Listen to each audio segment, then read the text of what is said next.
ভোটের তফসিল ঘোষণার পরদিন ঢাকা ৮ আসনের সম্ভাব্য স্বতন্ত্র প্রার্থী ইনকিলাব মঞ্চের আহ্বায়ক শরীফ ওসমান বিন হাদিকে গুলির ঘটনা দেশের রাজনৈতিক অঙ্গনে নতুন আলোচনার জন্ম দিয়েছে। জুলাই আন্দোলন এবং আওয়ামী লীগ নিষিদ্ধ আন্দোলনের অন্যতম পরিচিত মুখ ওসমান হাদির রাজনৈতিক অবস্থান এবং তার তীব্র ভাষার বক্তব্যগুলো সামনে আসছে। শরীফ ওসমান বিন হাদি ঢাকা বিশ্ববিদ্যালয়ের রাষ্ট্রবিজ্ঞান বিভাগের 2010-2011 শিক্ষাবর্ষের শিক্ষার্থী ছিলেন। 2024 সালের বৈষম্যবিরোধী আন্দোলনে ভূমিকার জন্য তিনি পরিচিতি পান। মাদ্রাসায় পড়ালেখা করায় এবং ভাষা ও পোশাকের কারণে তিনি শিবির বা হিজবুত তাহরিরের কিনা সেই সন্দেহ অনেকে প্রকাশ করতেন, তবে তার সহকর্মীদের দাবি জুলাই অভ্যুত্থানের আগে কোনো রাজনৈতিক দলের সঙ্গে সম্পৃক্ত ছিলেন না হাদি। জুলাই গণ অভ্যুত্থানের পর ওসমান হাদির হাত ধরে গড়ে ওঠে সাংস্কৃতিক ও রাজনৈতিক প্ল্যাটফর্ম ইনকিলাব মঞ্চ।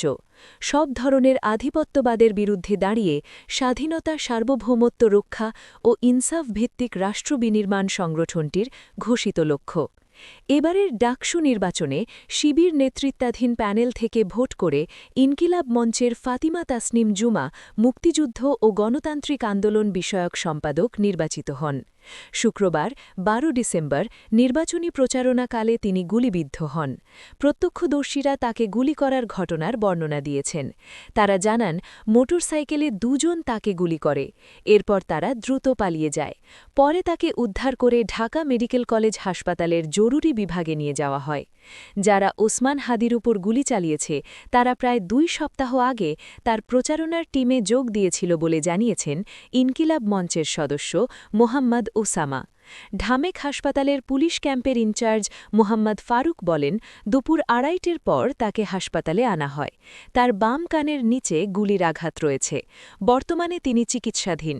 সন্ধ্যা ৬:৩০টার পর দিকে ঢাকা মেডিকেলে ওসমান হাদির অপারেশন সম্পন্ন হয়। শারীরিক অবস্থা স্থিতিশীল হলে পোস্ট অপারেটিভ কেয়ারের জন্য হাদিকে সন্ধ্যা ৭টার পর এভারকেয়ার হাসপাতালে নেওয়া হয়। হাদিকে গুলির ঘটনায় বিএনপির ভারপ্রাপ্ত চেয়ারপারসন তারেক রহমান, মহাসচিব মির্জা ফখরুল ইসলাম আলমগীর ও জামায়াতে ইসলামীর আমির ডাক্তার শফিকুর রহমান গভীর উদ্বেগ প্রকাশ করেছেন। তারা অবিলম্বে হামলাকারী সন্ত্রাসীদের দ্রুত গ্রেফতারের দাবি জানিয়েছেন।